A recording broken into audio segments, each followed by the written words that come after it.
जय हिंद मित्रांनो, आज आपण या व्हिडिओमध्ये पहा महाराष्ट्र वनरक्षक भरती 2025 सराव प्रश्नपत्रिका पाहणार आहोत। या व्हिडिओमध्ये आज आपण वनरक्षक भरती जी 2023 या वर्षी झाली होती आणि त्यामध्ये विचारण्यात आलेली जी काही प्रश्नपत्रिका आहे ती संपूर्ण स्पष्टीकरणासह घेणार आहोत। मित्रांनो, हा पूर्ण पॅटर्न जो आहे हा TCS पॅटर्न असणार आहे आणि यामध्ये जेवढे काही आपण 20 प्रश्न घेतलेले आहेत हे जशाच तसे आपल्याला TCS पॅटर्न मध्ये विचारण्यात आलेले होते। हे जे आहे हे 2023 ची सराव प्रश्नपत्रिका असणार आहे। या व्हिडिओमध्ये आपण मुख्यतः सामान्य ज्ञान आणि मराठी व्याकरणाचे प्रश्न घेतलेले आहेत। त्यामुळे आपल्याला या व्हिडिओची जर PDF डाउनलोड करायची असेल तर नोकरी इनसाइडर या नावाने आपलं टेलिग्राम चॅनल आहे, सोबतच आपलं WhatsApp चॅनल आहे। दोघांनाही जॉईन करण्यासाठी मी लिंक डिस्क्रिप्शन मध्ये देत आहे, त्या ठिकाणी जाऊन आपण त्यांना जॉईन करा, म्हणजे आपल्याला प्रत्येक व्हिडिओची PDF त्या ठिकाणी उपलब्ध करून दिलेली आहे। आणि मित्रांनो, चॅनलवरती जर नवीन असाल तर लगेच आपल्या नोकरी इनसाइडर YouTube चॅनलला सबस्क्राइब करून ठेवा। चला तर व्हिडिओला सुरुवात करूया। तर पहा, आपला प्रश्न पहिला आहे, खालीलपैकी कोणत्या काळात पहिले बर्मा युद्ध झालेले आहे। या ठिकाणी बर्मा किंवा काही ठिकाणी पहा बुर्मा युद्ध असा शब्द दिलेला आहे। तर प्रश्न काय विचारला की कोणत्या काळामध्ये बर्मा युद्ध झालं होतं, कोणतं पहिलं बर्मा युद्ध। आणि मित्रांनो, प्रश्नाचं जर उत्तर येत असेल तर 3 ते 5 सेकंदामध्ये आपण प्रत्येक प्रश्नाचं उत्तर हे कमेंट करून देण्याचा प्रयत्न करा। हे जे चॅनल आहे आपलं नोकरी इनसाइडर, हा मराठी नोकरीचाच एक भाग आहे। तर पहिलं बर्मा युद्ध जे आहे तर हे 1824 ते 1826 या काळामध्ये झालेलं होतं। पर्याय क्रमांक 2 आपलं या ठिकाणी उत्तर होणार आहे। मित्रांनो, आपण प्रत्येक प्रश्नाचं स्पष्टीकरण देखील घेतलेलं आहे। तर यामध्ये यावरती काही महत्त्वाचे जे नोट्स असतात तर नोट्समध्ये पहा, सन 1824 ते 1826 या दरम्यान पहिले अँग्लो बर्मा युद्ध झालं होतं आणि बर्मामध्ये ब्रिटिश राजवटीची सुरुवात याच काळात झाली। या युद्धामुळे बर्माचं राज्य जे आहे हे पूर्ण दिवाळखोर झालं होतं आणि ते कायमचं कमकुवत होऊन बसलं। हे युद्ध ब्रिटिश भारतीय इतिहासातील सर्वात महागड्या युद्धांपैकी एक युद्ध आहे। मित्रांनो, आपल्याला पूर्वी प्रश्न असे विचारले होते, पहा, जे त्यांचे नोट्स आणि पॉइंट्स असतात तर त्या पॉइंट्स मध्ये एखादा प्रश्न आपल्याला विचारण्यात आलेला आहे। या ठिकाणी उत्तर काय होईल आपलं? पर्याय क्रमांक 2। प्रश्न क्रमांक दुसरा आहे, सांस्कृतिक आणि शैक्षणिक हक्क हे भारतीय राज्यघटनेच्या खालीलपैकी कोणत्या अनुच्छेदाशी संबंधित असणारे हक्क आहेत। सांस्कृतिक हक्क आणि शैक्षणिक हक्क हे राज्यघटनेच्या कोणत्या अनुच्छेदात म्हणजे समावेश केलेला आहे किंवा कोणत्या अनुच्छेदाशी संबंधित येतात। तर या प्रश्नाचं उत्तर आहे पर्याय क्रमांक 3, अनुच्छेद 29 आणि 30 यामध्ये ते संबंधित आहेत। या ठिकाणी महत्त्वाचे पॉइंट्स या ठिकाणी कोणकोणते होतील तर सांस्कृतिक आणि शैक्षणिक हक्क हे भारतीय राज्यघटनेच्या अनुच्छेद 29 आणि 30 शी संबंधित आहेत। भारतीय राज्यघटनेचे 29 जे आहे अनुच्छेद 29 हे अल्पसंख्याकांच्या हितसंबंधाच्या संरक्षणाची हमी देतं, ज्यामध्ये शैक्षणिक संस्थांची स्थापना आणि प्रशासन करण्याचा अधिकार समाविष्ट करण्यात आलेला आहे। भारतीय राज्यघटनेतील कलम 30 जे आहे हे अल्पसंख्याकांना व त्यांच्या आवडीच्या शैक्षणिक संस्था स्थापन करण्याचा आणि प्रशासन करण्याचा अधिकार देतो। म्हणजे या ठिकाणी आपलं उत्तर काय होईल पहा, ऑप्शन क्रमांक 3 आपलं उत्तर होईल। या व्हिडिओमध्ये आपण जेवढे काही प्रश्न घेतलेले आहेत 20 ला 20 हे टोटल प्रश्न आपल्याला TCS पॅटर्न नुसार घेण्यात आलेले आहेत आणि यामधील 20 पैकी 20 ही प्रश्न आपल्याला वनरक्षक भरती 2023 मध्ये विचारण्यात आले होते। परत आपल्याला विद्यार्थी कमेंट करतात की असे प्रश्न आलेले नव्हते। लक्षात ठेवायचे मित्रांनो, हे जशाच तसे प्रश्न आपण घेतलेले आहेत। प्रश्न क्रमांक 3 आहे, 1816 मध्ये कोणत्या करारामुळे इंग्रज नेपाळ युद्धाचा शेवट ब्रिटिशांच्या बाजूने झाला होता। हा देखील प्रश्न इम्पॉर्टंट आहे आणि हा 2023 या वर्षी हा प्रश्न आपल्याला 3 वेळा विचारला होता पहा वनरक्षक भरतीसाठी आणि 1 वेळा विचारला होता आपल्याला तलाठी भरतीसाठी। आणि या ठिकाणी योग्य उत्तर काय होणार आहे याचं? ऑप्शन क्रमांक 2, जो सुगवलीचा तह झाला होता तर त्या तहामुळे। लक्षात ठेवा कधी झाला होता तो, तर सन 1816 मध्ये सुगवलीच्या करारामुळे किंवा तहामुळे इंग्रज नेपाळ युद्धाचा शेवट हा ब्रिटिशांच्या बाजूने झाला होता। सन 1816 मध्ये सुगवली करारावर स्वाक्षरी करून हे युद्ध समाप्त करण्यात आलं। वर्ष लक्षात ठेवा कितवं आहे? 1816 मधील। आणि या करारानुसार काही काळ नेपाळ नियंत्रित प्रदेश म्हणजे EIC याला दिला होता, ईस्ट इंडिया कंपनीला। आणि इंग्रज नेपाळ युद्ध जे आहे हे 1814 ते 1816 यांच्या दरम्यान नेपाळचे अधिराज्य व ब्रिटिश ईस्ट इंडिया कंपनी यांच्यामध्ये झालेलं युद्ध होतं। ऑप्शन क्रमांक 2 आपलं या ठिकाणी योग्य उत्तर होणार आहे। प्रश्न क्रमांक 4 आहे, वर्षातील कोणत्या महिन्यात संपूर्ण महाराष्ट्रात गडगडाटी वादळे येतात। हा प्रश्न सर्वात कॉमन प्रश्न आहे आणि हा प्रश्न आपल्याला तलाठी भरतीमध्ये सुद्धा विचारण्यात आला होता। वर्षातील कोणत्या महिन्यामध्ये संपूर्ण महाराष्ट्र राज्यामध्ये गडगडाटी ढग मोठमोठे गरजून वादळे येत असतात। आणि या ठिकाणी आपलं उत्तर काय होणार आहे? एप्रिल आणि मे हा जो महिना आहे हा आपलं उत्तर होणार आहे ऑप्शन क्रमांक 4. या ठिकाणी नोट्स पहा. यामध्ये उन्हाळा ऋतू जरी पावसाचा नसला तरी एप्रिल व मे महिन्यात अधूनमधून वळवाचा पाऊस पडत असतो आणि काही वेळेस ढगांचा गडगडाट आणि विजांचा कडकडाट होऊन वादळे वारे जे आहेत हे वाहत असतात. साधारणपणे वैशाख महिना हा त्यांचा काळ असल्यामुळे त्यांना बंगाली भाषेमध्ये कालबैसाखी या नावाने देखील ओळखलं जातं. ऑप्शन क्रमांक 4 आपलं उत्तर होणार आहे. प्रश्न क्रमांक 5 आहे, लोक त्यांच्या मूळ ठिकाणाहून स्थलांतरित होतात किंवा त्यांचे राहण्याचे ठिकाण सोडून जातात तेव्हा त्याला काय म्हणतात? हा प्रश्न खूप महत्वाचा आहे मित्रांनो. हा जो प्रश्न आहे हा पुश फॅक्टरवरती विचारण्यात आलेला होता आणि आपलं प्रश्नाचं उत्तर देखील हेच असणार आहे. पहा ऑप्शन क्रमांक 3, तर त्याला पुश फॅक्टर असं म्हटलं जातं. पुश फॅक्टर म्हणजे काय? व्याख्या परत पहा. 11वीच्या पुस्तकामध्ये या व्याख्येचा उल्लेख केलेला आहे. लोक त्यांच्या मूळ ठिकाणाहून स्थलांतरित होतात किंवा त्यांचं राहण्याचं ठिकाण जे आहे हे सोडून जातात तेव्हा त्या स्थलांतराला पुश फॅक्टर असं म्हणून ओळखतात. या ठिकाणी ही व्याख्या देखील आपण घेतलेली आहे. यामध्ये उदाहरण जर घ्यायचं झालं तर खराब राहणीमान, पर्यावरणाचा ऱ्हास, वाढलेली बेरोजगारी आणि कमी वेतन यांचा समावेश यामध्ये होऊ शकतो. आणि ही जी कारणं आहेत तर या कारणामुळे जो व्यक्ती आहे किंवा काही लोक जे असतात ते आपलं मूळचं ठिकाण सोडून दुसऱ्या ठिकाणी स्थलांतरात होत असतात. पर्याय क्रमांक 3 आपलं उत्तर होईल पुश फॅक्टर. प्रश्न क्रमांक 6 आहे, सीमा रस्ते संघटनेने म्हणजे त्याला ब्रो म्हणतो, बॉर्डर रोड्स ऑर्गनायझेशन यांनी बांधलेला 9.2 किमी लांबीचा अटल बोगदा डॅशला जोडतो. या ठिकाणी आपल्याला 2 प्रश्न विचारले जाऊ शकतात. पहिला प्रश्न काय विचारला जाऊ शकतो की अटल बोगदा जो आहे तर तो किती लांबीचा आहे? 9.2 किलोमीटर एवढा. तो कोणी बांधलेला आहे? तर बॉर्डर रोड ऑर्गनायझेशनने. तर तो बोगदा कशाला जोडतो? हा जो बोगदा आहे तर मित्रांनो हा लक्षात ठेवा, मनाली ते लाहोल स्पिती जी व्हॅली आहे त्या ठिकाणाला तो जोडण्याचं काम करतो. पर्याय क्रमांक 2 आपलं या ठिकाणी उत्तर होणार आहे. या ठिकाणी पहा, अटल बोगदा जो आहे हे माजी भारतीय पंतप्रधान अटल बिहारी वाजपेयी यांच्या नावावर पडलेलं किंवा असलेलं एक लेहवरील हिमालयातील पूर्व पीर पंजाल आणि पूर्व रांगेमध्ये रोहतांग या खिंडीमध्ये बनलेला एक बोगदा आहे आणि हा भारतातील सर्वात लांब असलेल्या बोगद्यांपैकी एक आहे. हा बोगदा मनाली ते लाहोल स्पिती खोऱ्याला जोडण्याचं काम करतो. ऑप्शन क्रमांक 2 आपलं योग्य उत्तर होईल. प्रश्न क्रमांक 7 आहे, क्रांतीवीर बाबासाहेब सावरकरांची पत्नी येसुबाई सावरकर यांनी देशभक्तीचा प्रसार करण्याच्या उद्देशाने कोणत्या संघाची स्थापना नाशिकमध्ये केली होती? हा प्रश्न महत्वाचा आहे. या ठिकाणी आपल्याला 2 प्रश्न पडू शकतात. पहिला प्रश्न काय आहे की क्रांतीवीर बाबासाहेब सावरकर यांच्या पत्नीचं नाव येसुबाई सावरकर आहे आणि त्यांनी देशभक्तीचा प्रसार करण्याच्या उद्देशाने एका संघाची स्थापना केली होती. तर तो जो संघ आहे त्यांनी स्थापन केलेला संघ तो कोणता आहे मित्रांनो? लक्षात ठेवायचे तर तो आहे आत्मनिष्ठ युवती. ऑप्शन क्रमांक 1 आपलं या ठिकाणी उत्तर होईल. पण तो कोणत्या ठिकाणी स्थापन केला आहे तर नाशिक या ठिकाणी स्थापन केलेला आहे. या ठिकाणी आपल्याला महत्त्वाचे प्रश्न असे पॉइंट्स मध्ये मिळून जातील.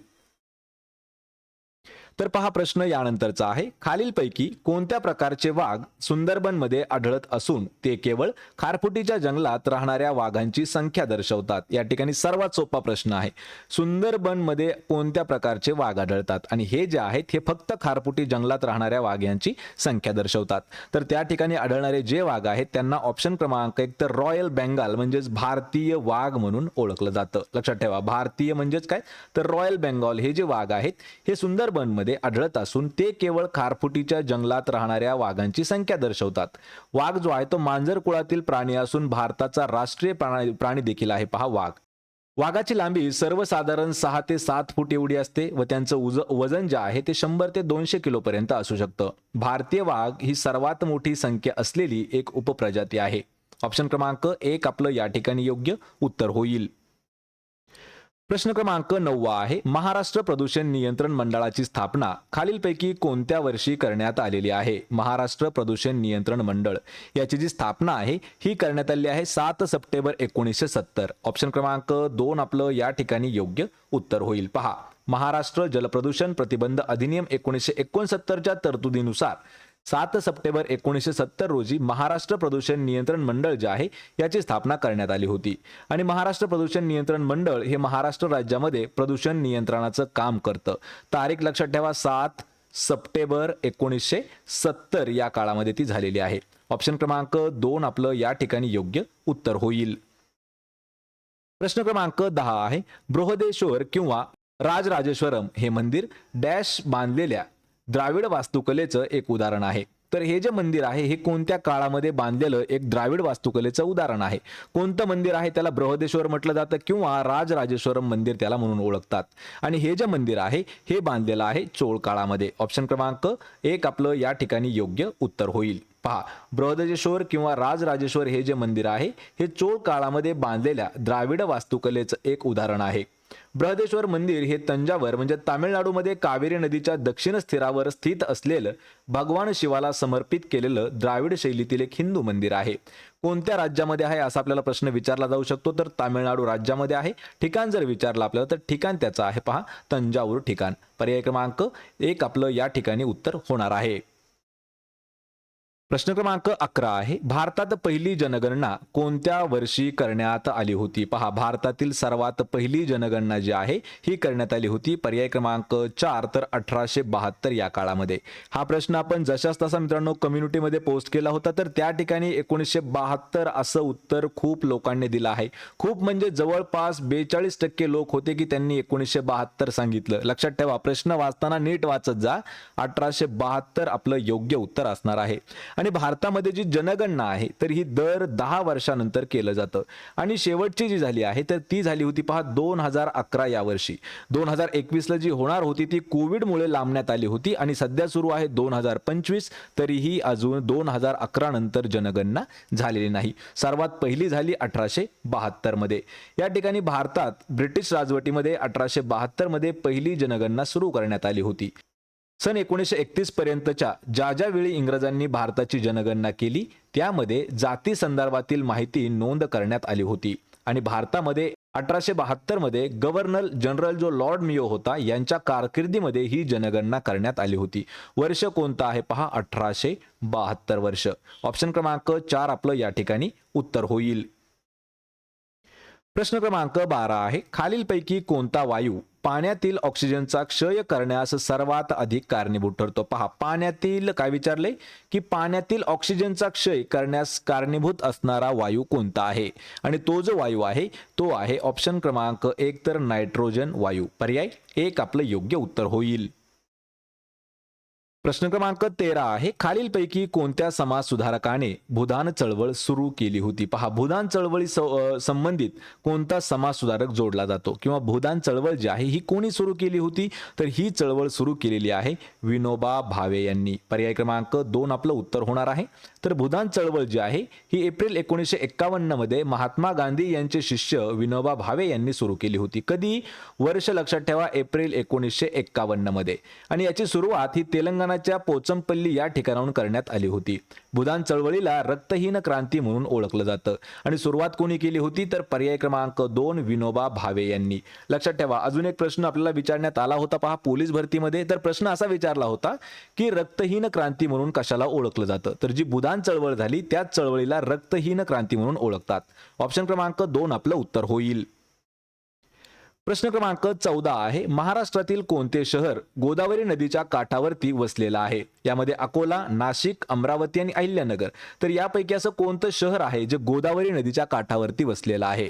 आणि या ठिकाणी आपलं उत्तर होणार आहे पर्याय क्रमांक 2 तर नाशिक हे शहर आपलं योग्य उत्तर होईल. आणि नाशिक शहर हे गोदावरी नदीच्या काठावरती वसलेलं आहे.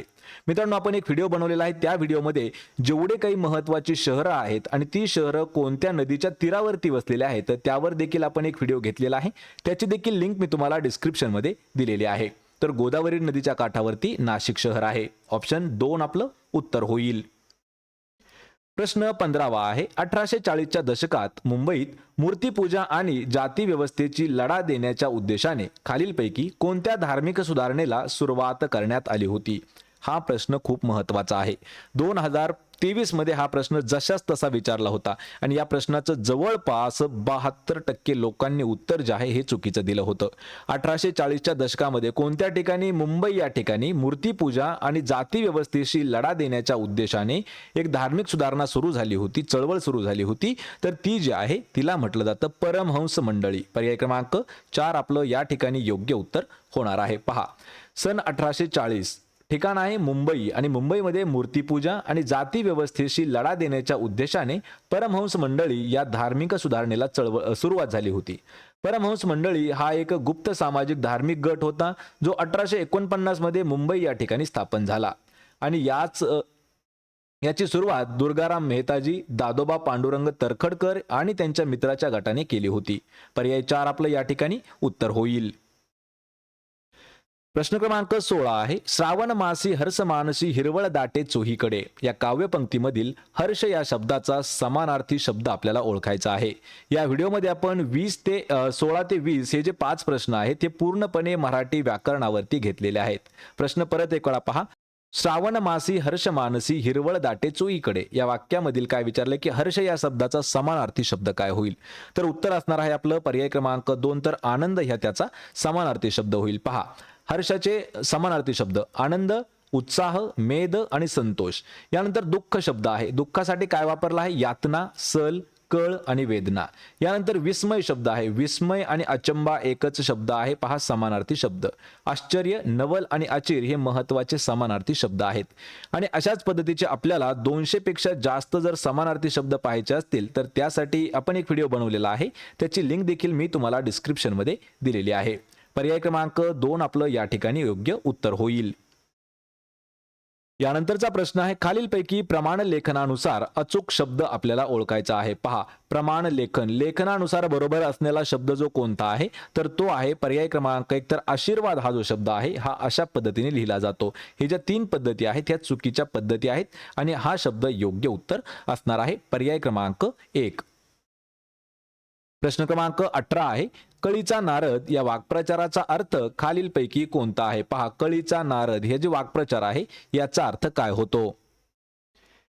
या ठिकाणी उत्तर असणार आहे पर्याय क्रमांक 4, तर भांडण लावणारा त्याला म्हटलं जातं कळीचा नारद. पहा, कळीचा नारद म्हणजे काय? तर भांडणे लावणारा किंवा लाव्या करणारा आणि पराक्रमी व्यक्ती त्याला नृसिंह म्हटलं जातं. पर्याय 4 आपलं या ठिकाणी योग्य उत्तर होईल. प्रश्न क्रमांक 19 आहे, गरुड हा उंच उडणारा पक्षी आहे. या वाक्यातील विशेष नाम आपल्याला ओळखायचं आहे. विशेष नाम ओळखायचं असेल तर विशेष नाम कशाला म्हणतात हे माहीत असणं गरजेचं आहे. तर विशेष नाम म्हणजे काय? एखाद्या नामाने कोणतेही एका जातीतील एका विशिष्ट वस्तू, प्राणी किंवा व्यक्तीचा बोध होतो तेव्हा त्याला विशेष नाम म्हणतात. आणि या वाक्यामध्ये पक्षी हे जे आहे हे सामान्य नाम आहे आणि विशेष नाम काय आहे? तर गरुड. पक्ष म्हणजे कोणती पक्ष आहे? तर गरुड हे त्याचं स्पेशल नाव दिलेलं आहे.